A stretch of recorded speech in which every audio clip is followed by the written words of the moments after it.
মুসলমান কখনো সন্ত্রাসী হতে পারে না, মুসলমান কখনো টেররিস্ট হতে পারে না, মুসলমান কখনো প্রতিবেশীর ক্ষতি করতে পারে না, মুসলমান কখনো দাঙ্গা হাঙ্গামা করতে পারে না, যেহেতু ইসলামে এটা নিষেধ আছে।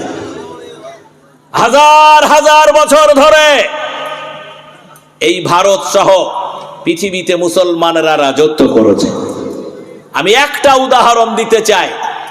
মাত্র ৭৪ বছরের স্বাধীনতার পরে মিথ্যা বিকৃত ইতিহাসের নামে এই দেশে আমরা দেখেছি বাবরি মসজিদের মতো মসজিদটাকে মাটির সাথে মিশিয়ে দেওয়া হয়েছে। আদালতের বিচারকরা বলেছেন এর কোনো সত্যতা নাই, কিন্তু শান্তি রক্ষার জন্য আমরা এই রায়টা দিতে বাধ্য হলাম। ১০০০ বছর নয়, আরো দীর্ঘকালের রাজত্বে ইসলাম পৃথিবীকে শুনিয়েছে। কোরআন মাজিদ আপনাদের সামনে আছে। কোরআনের একটা আয়াত, একটা বাক্যও যদি কেউ প্রমাণ করে দিতে পারে যে মুসলমানদেরকে কোরআন উৎসাহ দিয়েছে মন্দির ভেঙে দাও, গির্জা ভেঙে দাও, এই কথা যদি আপনি কোরআনের কোনো আয়াতে দেখাতে পারেন, তাহলে আপনাকে বলবো, আপনার পায়ে স্যালুট করে বলবো কোরআন আমরা মানি না। কিন্তু কোরআন আমাকে শিখিয়েছে এই দুনিয়াতে, এই পৃথিবীতে, ও মুসলমানেরা, তোমরা কাউরি গির্জা, কাউরি মন্দির তোমরা ভাঙবা না।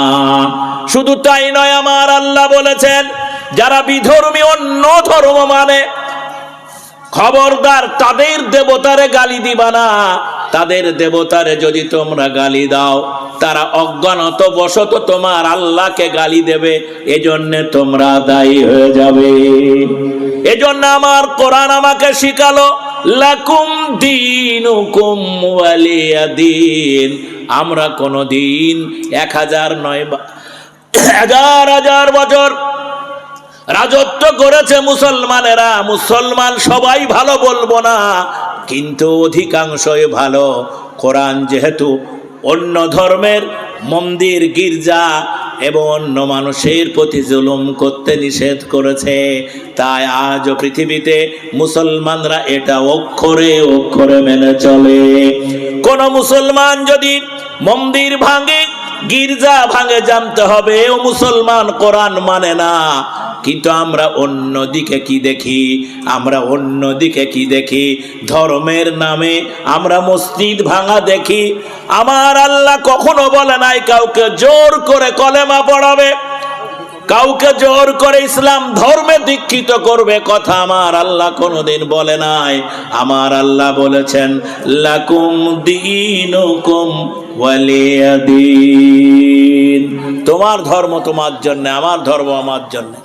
আমাকে আল্লাহ শিখিয়েছে লা ইকরাহা ফিদ্দিন, ধর্মে কোনো জবরদস্তি নাই। আপনি কি দেখলাম? আমরা এই দেশে দেখলাম, এদেশের আমরা নাগরিক, এদেশকে আমরা ভালোবাসি। ধর্মের নামে আমরা কি দেখলাম? আমরা দেখলাম একটি মুসলমান বৃদ্ধ মানুষের দাড়ি ধরে বলতে বাধ্য করা হচ্ছে যে তুমি জয় শ্রীরাম বলো।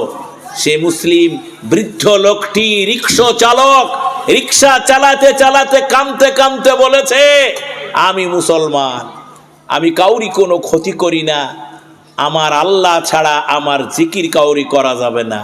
আমরা বলি লিল্লাহে তাকবীর, জোরে বলে লিল্লাহে তাকবীর, জোরে বলে লিল্লাহে তাকবীর।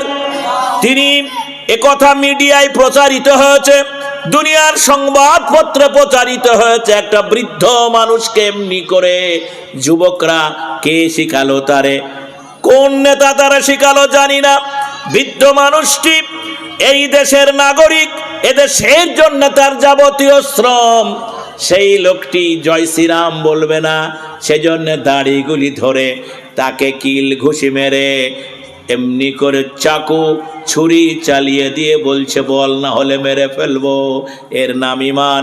আমরা রাষ্ট্র চাই না, প্রধানমন্ত্রিত্ব চাই না, এমএলএ চাই না, এমপি হতে চাই না, আমরা চাই লা ইলাহা, জোরে বলে লা ইলাহা ইল্লাল্লাহ, লা ইলাহা ইল্লাল্লাহু মুহাম্মাদুর রাসূলুল্লাহ।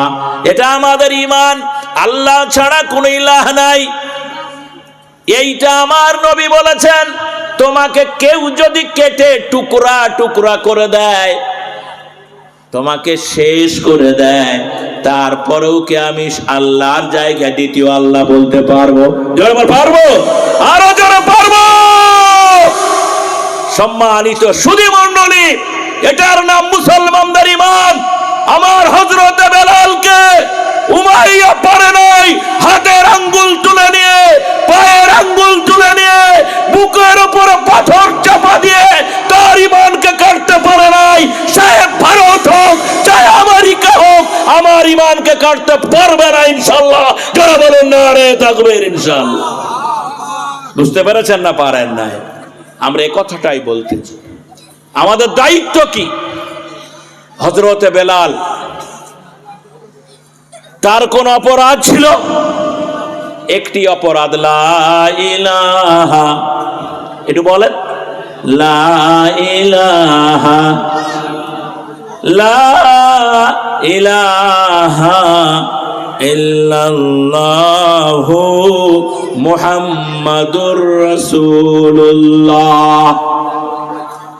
তাহলে বোঝা গেল যে ইসলাম এটা চায়।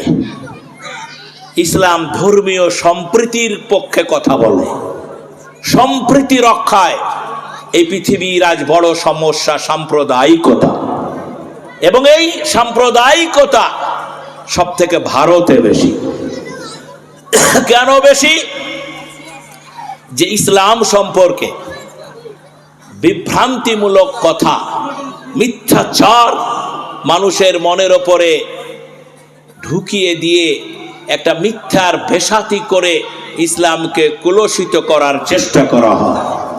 সম্মানিত ভাইরা, আমি আপনাদের অনুরোধ করে বলতে চাই, আপনারা মনে রাখবেন যে আমরা যারা মুসলমান, আমাদের যারা নারী সমাজ আছে, ভালো করে শুনবেন, আমাদের যারা মহিলা আছে, মেয়ে আছে, আপনাদের এই জলসাটায় যখন আমি ঢুকছিলাম, আমি এলাকায় প্রথম, তো আমি দেখলাম একটা দু তিনটা মেয়ে বোরখা পরে আসছে।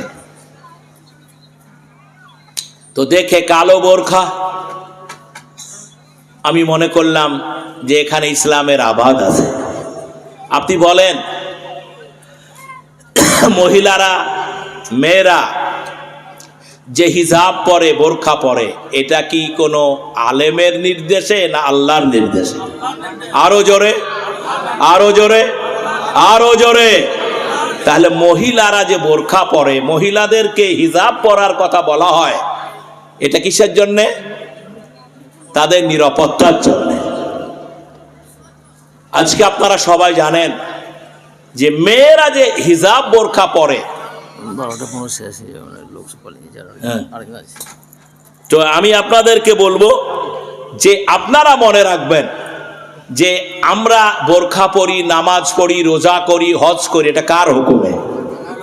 আল্লাহর হুকুমে। তাহলে এই আল্লাহর হুকুমটা যারা আমাদের কাছ থেকে কেড়ে নিতে চায়, তারা কি ঠিক করে? ধরুন, তারা কি ঠিক করে? আমাদের এটাই বক্তব্য যে আমরা যত কিছু মেনে চলি সব আল্লাহর হুকুমে মেনে চলি। আমরা কাউরি রাষ্ট্রীয় ক্ষমতা দখল করতে চাই না। আমরা চাই জাহান্নামের আযাব থেকে বাঁচতে। আমরা চাই ঈমান নিয়ে কবরে যেতে, তাই তো? নাকি না আর কিছু আছে আমাদের ডিমান্ড? আমাদের আর ডিমান্ড কিছু নেই।